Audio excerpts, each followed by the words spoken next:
Hi folks and modelers, back again for some of my past showcases builds, and this time the subjects will be like 172 warbirds, planes from World War II. And what I have here is mostly German planes.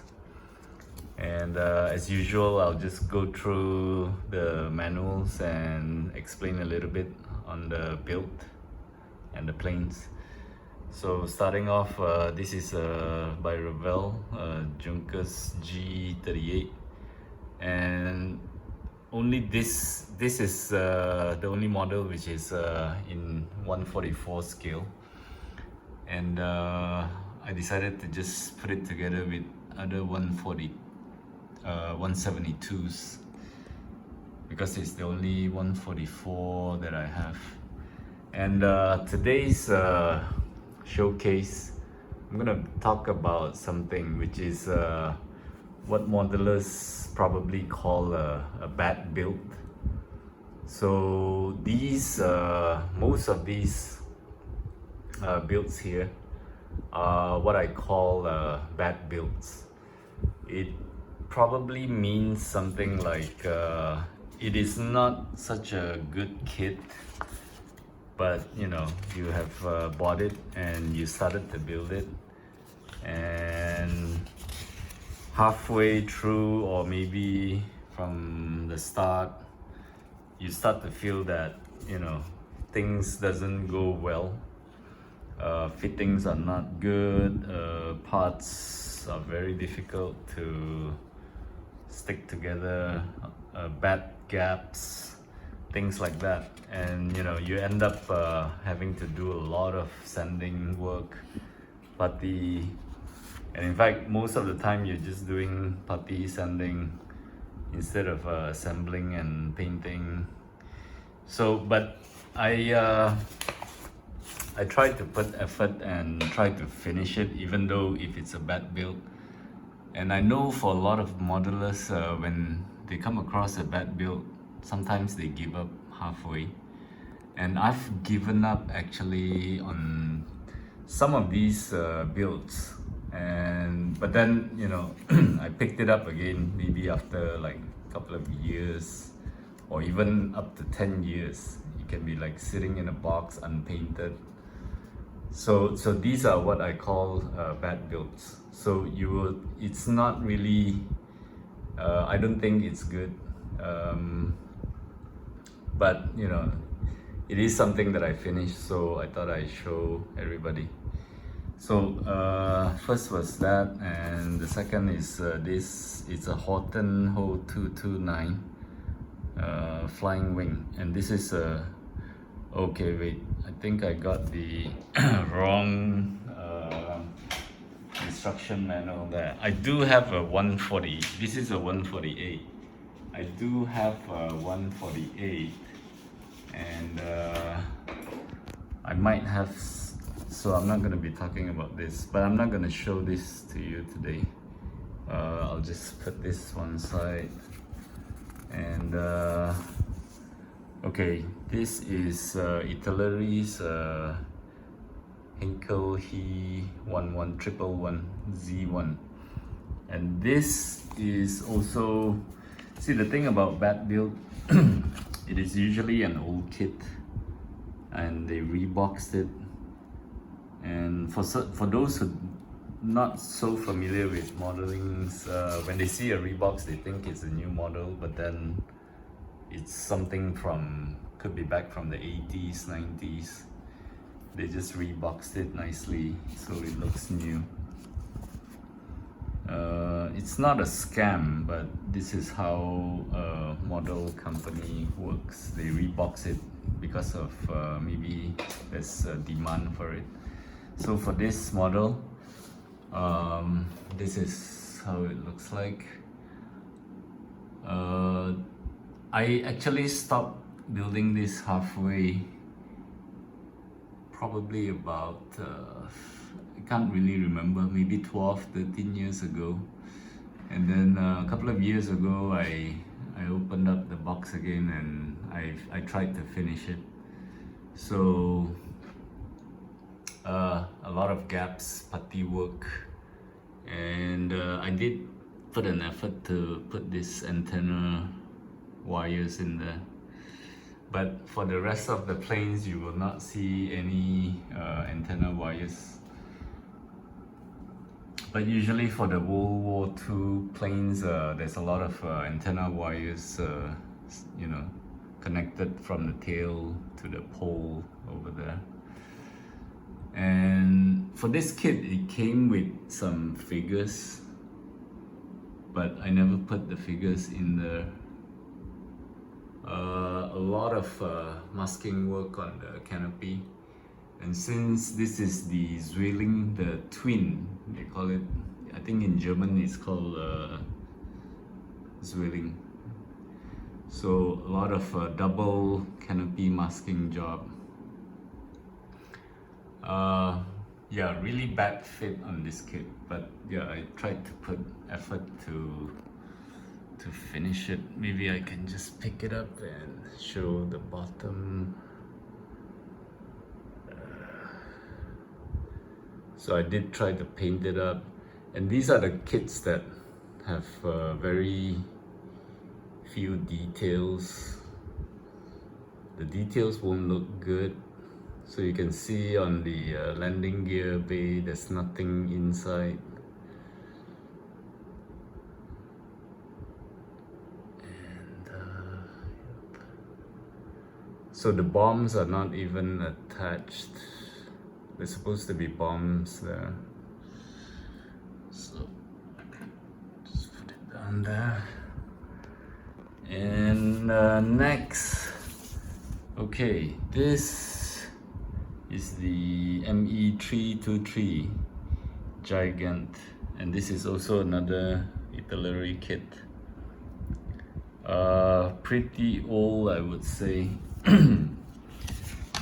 And it's probably, yeah, it was reboxed or something. So this is how the parts, oh, I still have the receipt on this. Okay, anyway, yeah, quite a lot of parts, but another very difficult build. Nothing fits together. You can see there's some inner fuselage interior details, but it seriously doesn't fit. So you have to, you know, cut a lot of things, work your way through. And it's seriously a big plane, especially the wings. So it looks that big. And in fact, I think the wingspan would be even bigger than my A400M Atlas. So I didn't, this was also left half built, and I picked it up later in the years, maybe after about 8-10 years. And okay, I think you've seen this before. If you know, in my 172 tank showcase, this is the American signal tank, which actually fit in there. So that's why I put it together. So I have the doors open, and let me zoom in. That's the, okay, so this one I have 2 pilots in there. And it's a bit dusty, been laying out for some time. So no antenna wires, but these are the antenna poles, I think. Yep. This was, yeah, not too difficult to paint because the camouflage is just straight lines, so you just have to mask it off. And I don't think I can carry this lift it up, but the bottom, I could end up breaking it, but the bottom is okay, it's just too heavy and I'm gonna be able to carry it. Wait, okay, so the bottom would be in gray. There's some fuel tanks, and the wheels were really difficult to attach. So, okay, I'm glad I didn't drop it. So that's this Gigant, and I don't know what is that. Okay, so here I got a Tamiya's Henschel HS129 B2, and this was also built quite long time ago. This, I did not leave this, I finished off in like a day. This was okay, not too bad on the fittings, and quite an easy build, not much detail. But this, even though it's boxed by Tamiya, I think the original is not by Tamiya. It's some rebox of some other brand kits. So it is this, and this plane is just, yeah, it's a small plane. Nothing, no details, and as usual, back in those days, I do not do too much weathering. Yeah, there could be some engine smoke marks over there, but nothing too dirty. And okay, so this is small, I can just pick it up.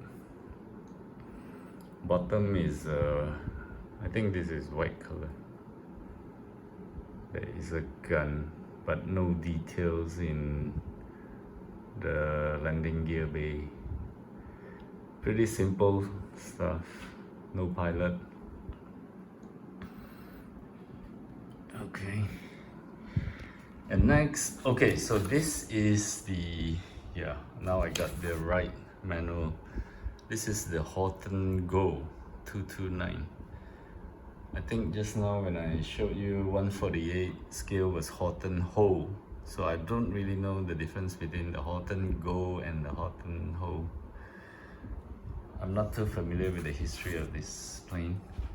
And this is a Revell, and this was also, yeah, not such a good build. Pretty old kit, simple,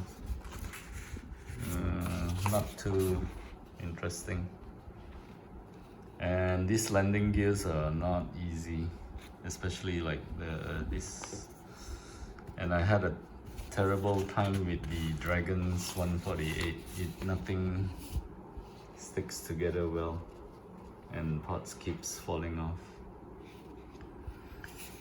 So this one here, so this is a really bad build, so I got very discouraged, so I just tried to finish it off. Probably painted the camouflage freehand.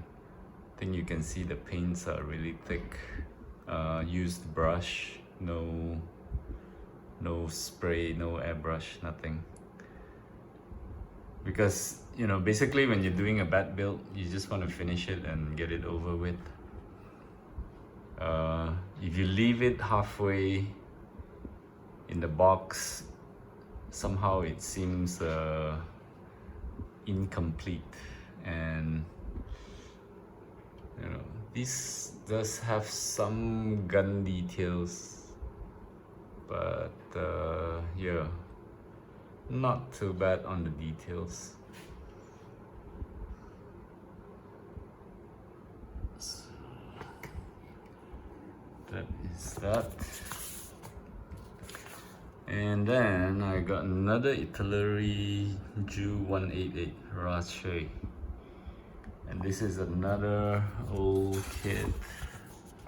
reboxed probably. They have been reboxing these in the early year 2000, 2010, but the kit itself is actually something from the 80s, I believe. 80s or 90s. Nothing special there. I like this plane because it has a huge canopy. And okay, I'm just gonna pick it up here and show you. So this plane, I did something, I made a big mistake.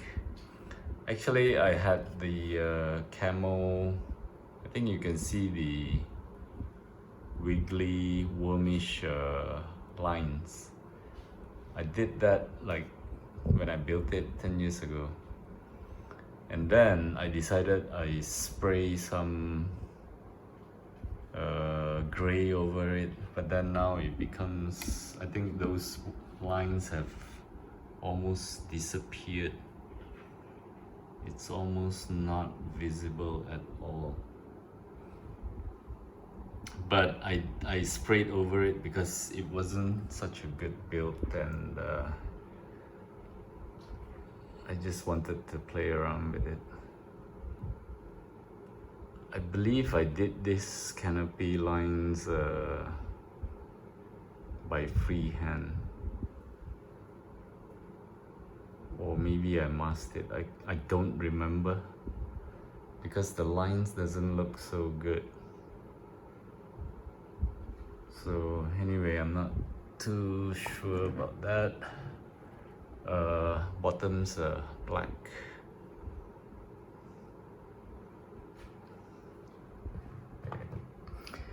And the last one would be this. It's another Revell's Heinkel He 177. Okay, this is it's also an old model. I bought it like 15 years ago, and I actually kept it until I built this recently. Recent as in a few years ago, maybe 2019. And yes, it was still one of those I was very afraid to do this kit because I know it would end up to be like the other kits. But this was not as bad as the Italeri's 80s kit. So this is the instruction, old Revell instructions. Yeah. Nothing too difficult. And but I think if I remember it well, there was putty sanding work, and this is how it looks like. And I screwed up on the canopy. If you can see, it's actually I don't know, clouded out because I used the super glue to stick this front piece, which keeps falling off. But then the super glue smeared in on the clear parts. So one lesson is don't use super glue on clear parts. But for the camouflage, I think I did quite okay, and this was all airbrushed. That is a decal, it's not painted on the propeller.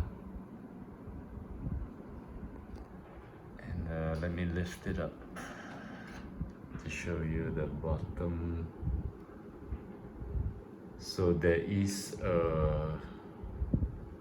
like a missile and 2 bombs in the bay, and another 2 more missiles on the wings.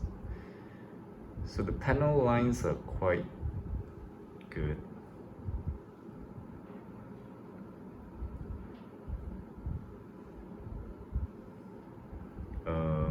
Yeah, and and it's a bit glossy, and you can see there is a ladder opening for the pilot to climb in to the cockpit. So yeah, these are the panel lines, and yeah, so that's how it looks like. That's the back. There's a gun there. So this was probably the best out of all these warbirds. So that's it for my past showcase build review this time. I hope you enjoyed it. I'll just run through one more round with you.